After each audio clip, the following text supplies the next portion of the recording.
She really loved him. Sorry, my father. I mean, there was one before her, and another one after. My mother was educated, right? So I always wondered why.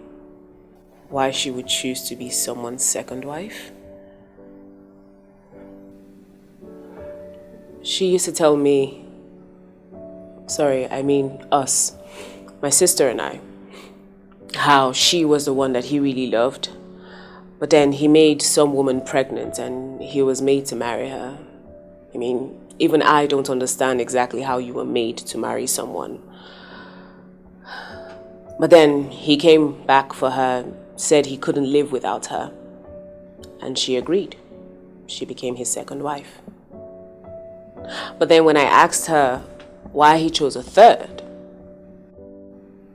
she went mute. She couldn't even say Pim. Absolutely nothing. He was hardly there when she fell sick. I don't know. Maybe he couldn't look at her.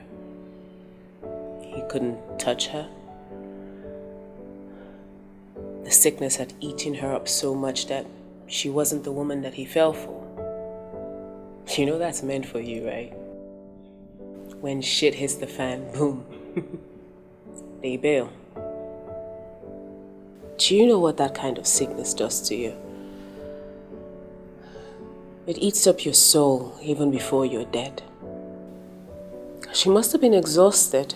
I mean, I was exhausted too. Is it the bucket of pills, the chemo, the radiation, the surgery? Her body was a never-ending scar or bruise trying to heal.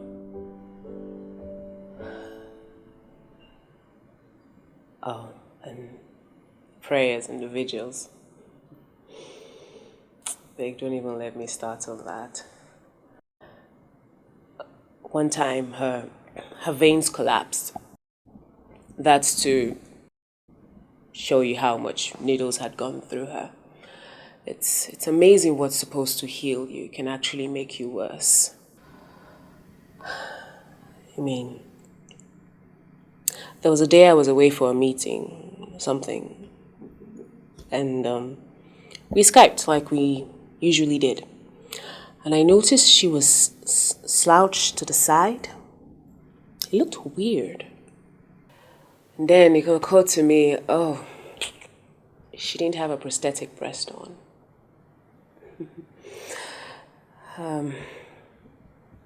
We cut her hair before chemo, and so it could be less traumatic. Momsi was this whole, she had this natural hair thing going on. She was a naturalista, even before it started trending. We were all naturalistas in the house at the time. So it was just like a big fur ball on the floor. Have I cried? Question for the gods. I think I was on autopilot for the most part of it. I mean, I remember her nails had turned black. Her skin was like dried up leather. I mean, on a bad day, I'm cleaning shit off the bed. And then there were days where the morphine had, would make her so constipated and she would be in so much pain, so I had to help manually. Momsi was a lawyer. Not this charge and bill kind, like a serious lawyer for over 30 years. So, imagine being that strong woman having to go to war every day. Then you wake up and you see your daughter cleaning your shit off the bed. Those were the days she cried.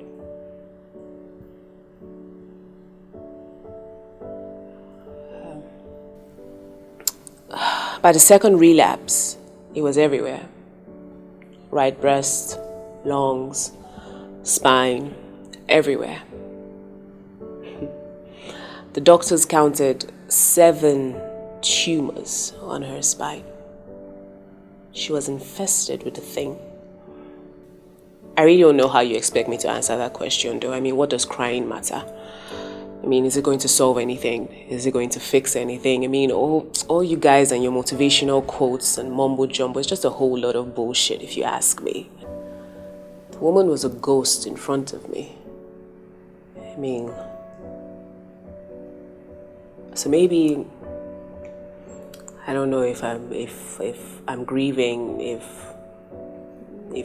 it's already happened. I mean, if it's yet to happen. My life was on hold for 3 years, and then the man she spent her life, or most of her life, loving, was nowhere to be found. Do I think she felt betrayed? Possibly.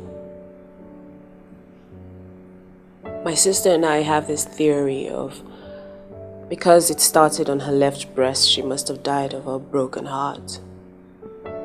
Romantic, I know. But there could be some truth in it. Heartbreak can kill you.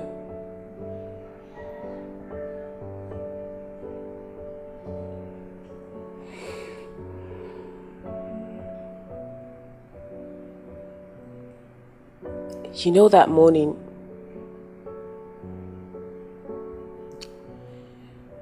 she just kept saying thank you. Thank you. Thank you. She said she was sorry.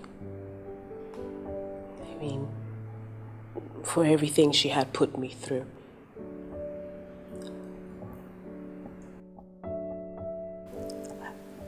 And I felt really bad. Because I didn't want her to see how much it had drained me.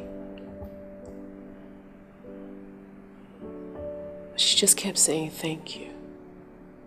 Thank you. Thank you. Thank you. Thank you. I lay next to her. She stopped talking. Her body was still warm. So I lay there for over an hour. And I called my sister.